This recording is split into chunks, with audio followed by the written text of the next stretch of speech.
Amém. Boa noite a todos, amém. Boa noite você que está no seu lar, boa noite você que está aqui na igreja. Vamos começar mais um culto chave de Davi, para a honra e para a glória do nosso Deus Todo-Poderoso, amém. Vamos orar. Deus, nós te agradecemos por essa noite. Muito obrigado, Deus, por tudo que tu vais falar ao nosso coração, pelos louvores que serão entoados aqui nessa noite, Pai. Deus, nós te adoramos. Oh Deus, que tu sempre és bem-vindo em nosso meio, Pai. Sabemos que tu habitas no nosso coração, mas inunda este lugar com a tua glória, em nome de Jesus. Hoje o meu milagre vai chegar. Sexta-feira, por volta de 2h da tarde, eu estava aqui atrás no Lins. Olhei para o lado direito, não via ninguém. Eu olhei para o lado esquerdo, eu podia prosseguir. Só que uma senhora, na hora que eu ia prosseguir, resolveu atravessar na frente do meu carro. E eu já estava acelerando para sair. E ela começa a gritar desesperadamente. Ela cai no chão. E graças a Deus o meu carro não atinge ela. Ela ralou um pouco o joelho. E ela foi embora. E aí eu vi lá no meu grupo, hoje é sexta-feira 13. Eu falei, daí? Está amarrado sexta-feira 13. E aí quando foi 10h30 da noite, o Léo me liga desesperadamente. Jackson, vem pra cá. O que houve, Léo? O Léo estava parado na Via Dutra, no acostamento, com o pisca-alerta ligado. O pneu furou. O Léo vê o pneu, entra para dentro do carro. Graças a Deus que o Léo tomou a iniciativa de ficar dentro do carro. Porque se o Léo sai para fora do carro, um carro desgovernado foi cortado por uma van e arrebentou a lateral traseira do meu carro, do outro carro meu. E praticamente talvez o seguro pode dar até PT no carro. Ou seja, Deus está nos protegendo em todo o tempo. O milagre de Deus está sempre próximo de nós. Nós temos sempre que estar confiando no Senhor Jesus, para que nada, se o mundo fala é sexta-feira 13, não, pra gente não existe esse negócio, não. Pra gente é Deus lá em cima no céu, olhando por nós. Como diz a palavra, 1000 cairão ao nosso lado, 10.000 à nossa direita, e nós não seremos atingidos. É o poder do milagre que nós cremos e quem confiamos é o nosso Jesus. Queridos, é o nosso Jesus que nos livra em todo o tempo. Por isso nós cremos na palavra dele. Nós não somos imortais, não somos imortais. Mas enquanto ele estiver nos protegendo e nos querendo aqui nessa terra, nós vamos ficar o tempo perfeito de Deus aqui nessa terra. Eu creio no milagre de Deus, aleluia. Primeira vez que eu tenho a honra. Ela vai falar algumas coisas aqui que eu fiz. Não liga não, tá, gente? Mas é honra, né? Porque nós crescemos, fomos criados para servir a Jesus. Os nossos pais nos ensinaram o caminho e no caminho qual nós temos que andar. Graças a Deus, nós podemos dizer, eu e minha casa servimos ao Senhor, porque no lar dos meus pais, convido aqui a minha irmã Juliana Anísia Mendes. Esse Anísia é especial porque é o nome da minha avó, a matriarca da família, a mulher que nos ensinou muitas coisas. Então, graças a Deus, estamos felizes. Então, Ju, está contigo. Eita, nós. Amém. Glória a Deus, é um privilégio estar com vocês aqui nessa noite. Amém? Amém. Glória a Deus. Glória a Ele mesmo, olha só Ele. Amém. Eu acho muito incrível, né, como Deus faz as coisas, porque eu pensei muito nesses louvores durante o dia, né, milagres, perto quero estar. Pensei, mas falei, não vou falar com o ministro da noite, não, né? Vou deixar aqui, Deus conduza da maneira dele. Só orei para que tudo isso acontecesse. E a palavra que Deus colocou no meu coração, obrigado, Niene. A palavra que Deus colocou no meu coração, ela vai falar um pouco sobre fé e um pouco sobre paternidade. E aí eu fiquei, Senhor, mas como que eu vou falar dessas duas coisas? E aí eu tive um entendimento, né, que uma está ligada à outra. Para que a gente veja Deus como nosso Pai, é necessário que a gente tenha fé. E para que a gente tenha fé, é necessário que a gente conheça Ele como um Pai.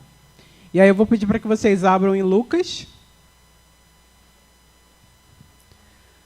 Lucas 15, a gente vai ler do 11 ao 32. É uma parábola bem conhecida e que Deus colocou algumas coisas no meu coração para compartilhar nessa noite. Amém. Lucas 15, começando do versículo 11. Jesus continuou.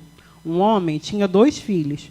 O mais novo disse ao pai: Pai, quero a minha parte da herança. Assim ele repartiu sua propriedade entre eles. Não muito tempo depois, o filho mais novo reuniu tudo o que tinha e foi para uma região distante, e lá desperdiçou os seus bens vivendo irresponsavelmente. Depois de ter gasto tudo, houve uma grande fome em toda aquela região, e ele começou a passar necessidade. Por isso, foi empregar-se com um dos cidadãos daquela região, que o mandou para o seu campo a fim de cuidar dos porcos. Ele desejava encher o estômago com as vagens de alfarrobeira que os porcos comiam, mas ninguém lhe dava nada. Caindo em si, ele disse: Quantos empregados de meu pai têm comida de sobra, e eu aqui morrendo de fome? Eu me porei a caminho e voltarei para meu pai. E lhe direi: Pai, pequei contra o céu e contra ti. Não sou mais digno de ser chamado teu filho. Trata-me como um dos teus empregados. A seguir levantou-se e foi para seu pai. Estando ainda longe, seu pai o viu e, cheio de compaixão, correu para seu filho e o abraçou e beijou. O filho lhe disse: Pai, pequei contra o céu e contra ti. Não sou mais digno de ser chamado teu filho. Mas o pai disse aos seus servos: Depressa, tragam a melhor roupa e vistam nele. Coloquem um anel no seu dedo e calcem em seus pés. Tragam um novilho gordo e matem-no. Vamos fazer uma festa e alegrar-nos, pois este meu filho estava morto e voltou à vida. Estava perdido e foi achado. E começaram a festejar o seu regresso. Vou ler só até o 24 por enquanto. Amém. E eu estava pensando, né, sobre essa questão da paternidade, e aí eu estava lembrando de como o meu pai, né, sempre foi para mim, que essa eu acho que é a primeira referência que a gente tem, né, o nosso pai. E esse jovem, ele se assemelha a mim num aspecto. Ele não conseguia entender na totalidade de como era seu pai, de quem era o seu pai. Ele só conseguia ver que o pai tinha muitos bens, que o pai tinha muitas heranças. Então, a característica que ele tinha como pai era um provedor, alguém que tinha muito dinheiro. E aí eu fiquei lembrando da minha infância, né? E realmente, meu pai sempre foi um provedor na minha casa. Até durante algumas reuniões que a gente fez, eu falei sobre isso, né? Compartilhei que eu nunca tive dificuldade de ver Deus como aquele provedor, como aquele que não deixaria faltar nada sobre a minha casa. Só que existiam alguns aspectos que eu ainda precisava ver Deus na sua totalidade. E essa totalidade de pai é justamente tudo isso, aquilo que acontece com esse filho. Ele chega e na cabeça dele ele pensa: pô, fiz besteira, vou, né, peguei já o dinheiro, então vou embora. Eu não vou ficar aqui. Ele poderia ter pego o dinheiro do pai dele e continuado na terra, continuado ali onde ele vivia e aproveitado onde ele estava. Mas não, ele pega o dinheiro do pai, fala: eu quero agir do meu jeito, eu quero fazer aquilo que eu quero fazer, então eu tenho que ir para longe dele. E aí a escolha dele é essa: já que eu quero fazer o que eu quero fazer, eu vou me distanciar do meu pai. E aí eu comecei a pensar sobre isso e eu fiquei pensando, eu falei: é a verdade. Muitas vezes, quando a gente quer fazer o que a gente quer fazer e não a vontade do pai, a gente se distancia dele. E aí eu lembrei de vezes, né, por exemplo, a adolescência, né, ontem a gente compartilhou aqui no seminário, né? E como na minha adolescência, esse distanciamento do meu pai terreno, né, o Jalmir, lindo, maravilhoso, se estiver me assistindo, e como isso aconteceu, né? Eu lembro da minha primeira nota vermelha no colégio, porque para o meu pai tirar 8 não era suficiente. Se eu tirasse 7, era vermelha para ele, apesar da nota vermelha ser considerada a partir do 6. E aí, na minha primeira nota vermelha, eu parei de mostrar o boletim para o meu pai. Na primeira coisa que eu considerava que meu pai ia achar errado, eu parei de confiar ou contar tanto assim para o meu pai.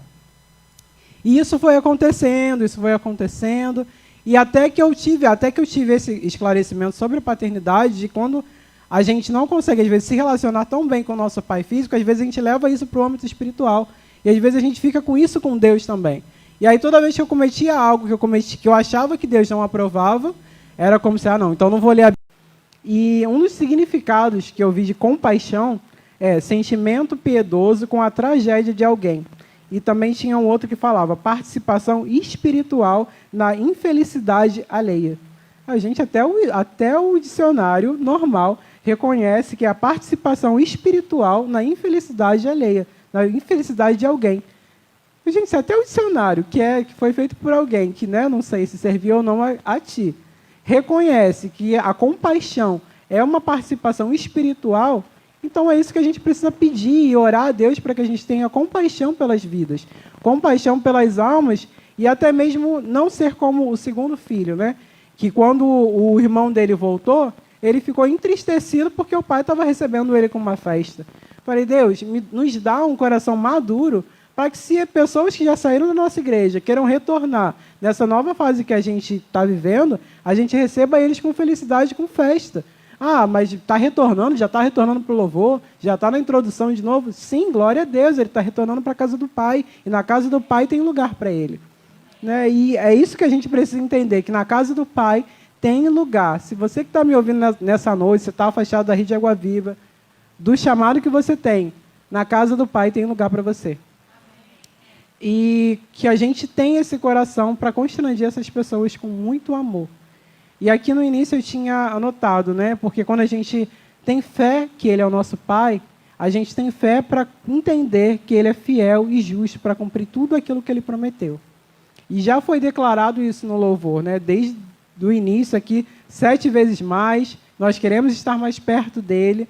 E esse encerramento com milagres só nos leva a realmente entender que, se nós confiarmos nesse Pai, se a gente entender com totalidade tudo aquilo que Ele tem, a gente vai ver as promessas dEle se cumprindo na nossa vida. Mas nós precisamos confiar, descansar e declarar, Pai, nós confiamos plenamente em Ti. A nossa vida está em Tuas mãos. Nós não queremos nos afastar de Ti, mesmo quando o nosso coração estiver inclinado para fazer algo que não seja da Tua vontade. Nós cremos que o Senhor é fiel e justo para mudar a nossa essência e nos transformar a ponto de nós constrangermos as pessoas com o nosso amor e com a nossa compaixão. E eu queria pedir para vocês abrirem Hebreus para a gente falar um pouquinho sobre fé. A palavra é bem rápida, mas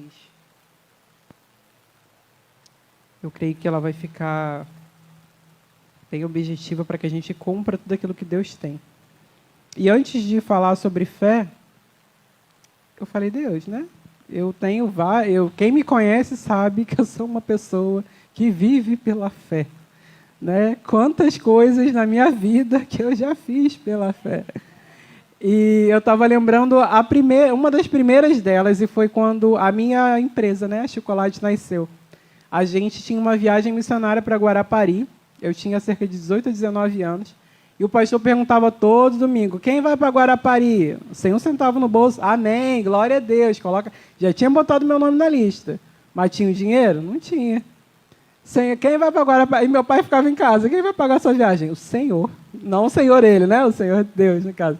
E eu falo, está nas mãos de Deus. Ele vai, eu tenho fé e eu vou. E aí foi assim que nasceu o Chocolate. Né? Na época, a Isabel era aqui da igreja, e ela vendia barrinhas de chocolate. E aí eu falei para ela, vamos vender na rua? Vamos arrecadar o dinheiro que a gente precisa para viajar? E aí eu ia para a casa dela, a gente fazia as barrinhas e saía pelo Meia vendendo. E aí foram acontecendo pontos de venda no Meia, porque as pessoas gostavam tanto, que elas falavam assim, quanto é que você cobra para trazer aqui na minha venda? E na época tinha videolocadora, para vocês verem como o negócio é antigo. E aí eu lembro que o dono da videolocadora falou, queria a barrinha de vocês para deixar aqui vendendo, o pessoal, né, a gente gostou e tal. E a gente começou assim, o dinheiro foi vindo, fui e voltei para Guarapari com os amados irmãos, e foi uma benção aquela viagem na nossa vida, né, apesar de algumas coisas, foi uma benção. E de lá para cá eu não parei, né, só que eu ainda não tinha coragem, eu ainda não tinha fé de acreditar no dom que Deus tinha me dado. E aí, continuava no secular, trabalhei como tanta coisa, secretária, tal, e sempre, né, de vez em quando tinha uma festinha do Caleb, uma festinha do Miguel, da Duda, aí ela fazia, né, e assim foi indo, até que, né, um belo dia, eu falei, Senhor, então tá, agora o Senhor assina a minha carteira, e eu vou mergulhar naquilo que o Senhor confiou a mim, e assim, eu fico muito feliz, porque eu vivo realmente vários milagres, né? Quando está mais apertado e tal, e tem a faculdade, tem alguma coisa assim, eu falo, Senhor, provê. E aí, gente, eu estou em casa. Chega uma mensagem do nada, porque fulano de tal me mandou seu contato, você faz doce para festa? Faça, amado, faça. E aí, tô lá, não sei o que, porque festa tal, para quando? Daqui a 2 dias, assim, o milagre vem e eu tenho que trabalhar, né? Mas a gente está aí para isso. E aí vem a provisão, né? E eu tenho visto a mão do Senhor, eu tenho agradecido muito a Ele, eu sempre dou os testemunhos lá na célula de todos os milagres que eu tenho vivido, principalmente na área financeira. E eu nunca tive essa, como eu já falei aqui no início, né? Eu nunca tive essa dificuldade de ver Deus como um provedor, porque meu pai realmente, né, graças a Deus, né, Jackson, nossa barriguinha, Jackson do testemunho da barriga, que tá sempre, né, mesmo que fosse só o arroz e feijão, ele estava ali sempre provendo tudo. E hoje, quando eu vejo a Rebeca, né, às vezes ela fica naquela expectativa do vovô trazer o Danoninho, vovô trazer... E eu lembro muito de mim, né? Na minha época, o sorvete era R$1, né? O Kinder Ovo era R$1. E eu ficava naquela expectativa, papai vai trazer o presente, papai vai trazer aquilo. E ele sempre trazia, né? Eu fico vendo muito, quando eu vejo ela falando vovô, eu lembro de mim, realmente, né, como papai. E que a gente possa ter isso, né, essa expectativa no Senhor. Crer que, se eu confio algo a mim, Ele está comigo, Ele é fiel e Ele vai cumprir. E aí a definição, em Hebreus 11, 1. Deixa eu só achar aqui. Hebreus 11, 1 vai dizer: ora, a fé é a certeza daquilo que esperamos e a prova das coisas que não vemos. E o 6 vai dizer: sem fé é impossível agradar a Deus, pois quem dele se aproxima precisa crer que ele existe e que recompensa aqueles que o buscam.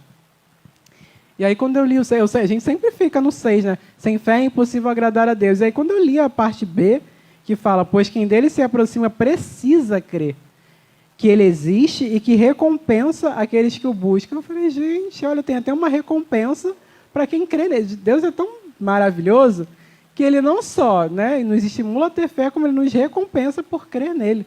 E essa recompensa, né, mais adiante vem falando que é justamente a salvação em Cristo Jesus. É crer no sacrifício de Cristo. E essa recompensa vai ser estar eternamente com ele. E, para encerrar,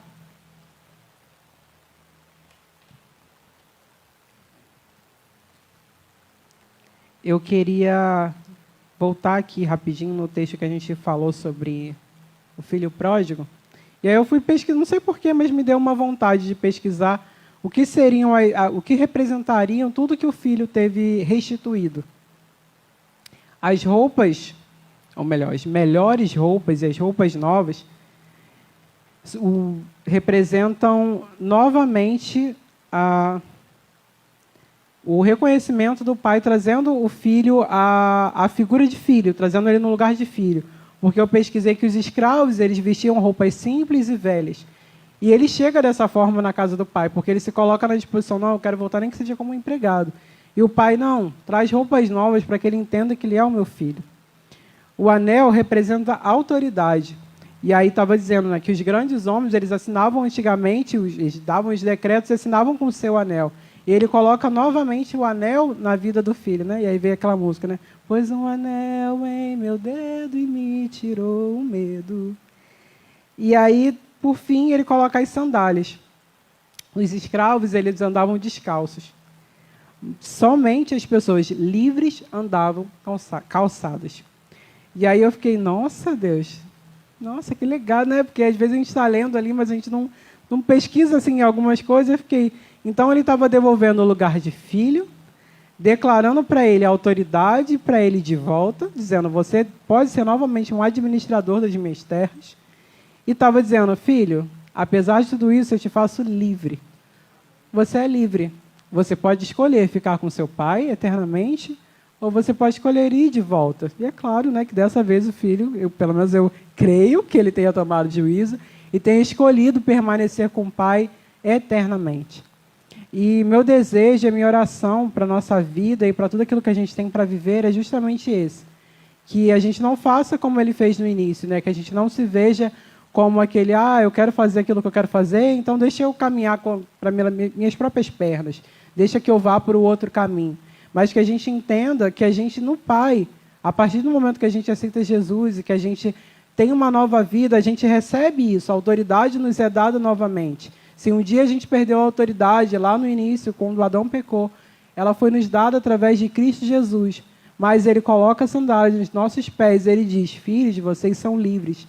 A escolha pertence a vocês. Se vocês quiserem viver comigo, foi para a liberdade que Cristo nos libertou. Se vocês quiserem permanecer comigo eternamente, foi para a liberdade que Cristo vos libertou. E em mim vocês poderão fazer coisas infinitamente mais. A palavra diz que nós faremos coisas iguais ou maiores a que Jesus fez. E se ele constrangeu o Filho em amor, nós podemos também constranger pessoas em amor. A gente só precisa realmente declarar e crer que Jesus é o Senhor, é o nosso Pai, é o nosso amigo, é o nosso melhor amigo. E tá aí a imagem, Duda? Não, né? Uma imagem que eu tinha passado para a Duda que fala que, examinando a Bíblia e lendo a Bíblia, eu encontrei vários erros, mas todos eles em mim. Que quando a gente lê e a gente examina a palavra de Deus, a gente não vai encontrar. De Gênesis a Apocalipse está tudo conectado, né? Tudo perfeito. Mas a gente vai encontrar coisas que o Espírito Santo precisa tratar dentro de nós, para que nosso relacionamento com o nosso Pai seja um relacionamento sadio e um relacionamento que vai nos levar até onde Ele quer que nós estejamos. Porque o anel já está no nosso dedo, as sandálias já estão nos nossos pés, as roupas já foram nos dadas. Quando a gente mergulhou lá, a gente já saiu com vestes novas. Não é à toa aquela roupa branca, é para representar o pecado que antes te sujava e que te manchava. Hoje eu te trago vestes novas para ir adiante e fazer tudo aquilo que o Espírito Santo tem para a sua vida. Amém? Eu queria orar com vocês, antes de passar a palavra para o meu lindo irmão. Hoje, eu acho que pela primeira vez eu não falei tanto dele, tá vendo? Ele até esperou já. Para que... Eu não sei exatamente a quem o Espírito Santo quer alcançar com essa mensagem, mas eu sei que nessa noite a mensagem dele é: eu sou seu pai, eu te chamei, eu te guiei, eu te conduzirei às nações, e as nações podem ser o seu vizinho, as nações podem ser a sua família, mas se você permitir, eu te conduzirei às nações. Senhor Deus amado Pai, Senhor, nessa noite eu te peço por aqueles que estão aqui, por aqueles que estão nos ouvindo, Pai. Senhor, eu não sei em que momento, Senhor, essa mensagem, ó Pai, vai chegar no coração de alguém, Jesus. Mas eu sei, Pai, que nós temos o Senhor e o Senhor é o nosso Pai de amor. É um Pai que cuida, é um Pai que zela por nós. É um Pai que, mesmo quando nós estamos distraídos, ó Pai, o Senhor ainda assim nos guarda, Pai. E, Senhor, a nossa palavra para essa noite é gratidão, Pai. Gratidão pelo Teu amor e pelo Teu cuidado, Jesus. Se existe algum filho, Senhor, nessa noite, Pai, que como esse filho pródigo, ó Pai, foi para uma estrada distante e precisa retornar, Jesus. Talvez ele não tenha forças, ó Pai. Dá novo ânimo a ele, que os seus olhos espirituais sejam abertos, para que ele entenda, Jesus, que o Pai está disposto a colocar novas vestes nele, Pai. Está disposto a limpar a sua impureza, purificá-lo, Senhor, de dentro para fora. Que o Senhor tem, Senhor, sobre nós, ó Pai, uma obra a fazer, Jesus. Senhor, através desse novo estilo de vida, sem limite para amar, Deus. Vidas entrarão por essas portas, Jesus. E, Senhor, nós estaremos aqui para constrangê-las com o nosso amor, Pai. Um amor que não é nosso, um amor que vem de Ti, Jesus. Um amor, ó Pai, que excede todo entendimento, Pai. Um amor, ó Pai, que está disponível, ó Pai, para que eles possam se sentir verdadeiramente amados, ó Pai, resgatados por Ti, Jesus. Senhor, nos ensina a sermos referenciais, ó Pai. Como foi dito, Senhor, na nossa última reunião de mulheres, ó Pai. A Ruth nasceu agora, mas ela, Senhor, já tem a nós como referenciais, ó Pai. Que nós sejamos mulheres, homens, adolescentes, jovens, ó Pai, tementes à Tua palavra, ó Pai. Para que quando a nova geração, ó Pai, olhar para nós, ela reconheça, Senhor, o Senhor em nós, ó Pai. Que elas possam ver a paternidade do Pai, Senhor, em nossas vidas, ó Pai. Que elas possam ver o Teu amor, a Tua graça, a Tua compaixão, a Tua fidelidade, a Tua misericórdia, ó Pai. Senhor, na Tua casa tem lugar para todo mundo, Pai. porque é o Senhor que transforma, assim como o Senhor transformou a nossa vida, assim como o Senhor fez algo, Senhor, dentro de nós, e hoje nós estamos aqui, ó Pai. O Senhor pode, e eu creio que o Senhor vai fazer, porque a Tua palavra mesmo diz que o seu coração se move de íntima compaixão. Quantas vezes o Senhor olhou com íntima compaixão e realizou, Pai. Como aquele homem que disse, se Tu quiseres, Tu pode curar-me. E o Senhor disse, eu quero. Pai, então eu te peço, Jesus, cura, Senhor, as nossas vidas, Senhor, todo e qualquer trauma, Senhor, que possa ter gerado, que possa estar na nossa vida, Pai, para que a gente possa, Pai, cuidar das vidas que virão, Pai, para que a gente possa cuidar do nosso ministério, dos nossos adolescentes, os nossos jovens, ó Pai, tudo aquilo que o Senhor tem para nós, ó Pai, nós tomamos posse, Deus. Todas as bênçãos, todos os trabalhos, ó Pai, tudo aquilo, ó Pai, nós tomamos posse nessa noite, Pai. E nós cremos que o nosso milagre já chegou, Pai. Nós cremos, Senhor, na provisão, ó Pai. Nós cremos que nós colocaremos os nossos pés e o Senhor colocará o chão, Pai. Nós cremos em Ti, Pai, em tudo aquilo que o Senhor pode fazer, Pai. Muito obrigada por essa noite, Pai. Eu te agradeço, Deus, em nome de Jesus. Amém. Senhor, obrigado porque Tu és o nosso Pai, Pai. Tu és um Pai tão querido. Obrigado que quando nós erramos, nós podemos voltar para a Tua casa. Nós podemos olhar para o alto e saber que Tu estás lá, Pai. Porque a Tua palavra diz que é do alto que vem o nosso socorro. Tu és socorro bem presente no meio da tribulação, no meio da angústia, Pai. Mas também nos momentos que nós somos alegres, nos momentos que nós estamos felizes, Tu és o nosso Pai, Pai. Muito obrigado porque podemos confiar em Ti, Senhor. Muito obrigado porque podemos crer na Tua palavra. E palavra esta que não volta vazia jamais, Pai. Deus, muito obrigado por essa noite abençoada. Oh Deus, agora nos leva para os nossos lares em segurança. Coloca os Teus anjos acampados ao nosso redor, Pai. Oh Deus, e na quinta-feira, no culto de intercessores reais, estaremos aqui de volta. No domingo, às 9 horas da manhã. Oh Deus, às 10h30, às 18 horas, Pai. Oh Pai, todos aqueles que estão nos assistindo, sejam abençoados por Ti nesta noite. Deus, aqueles irmãos que estão lá no Canadá, em Hamilton, oh Pai, sejam abençoados. Deus, o nosso pastor Ney, Pai, seja abençoado, Pai. Oh Deus, abençoa cada um que assistiu essa live, esse culto, Pai, nesta noite. Oh Deus, e nos abençoa, em nome de Jesus. Amém. Sejam abençoados, queridos.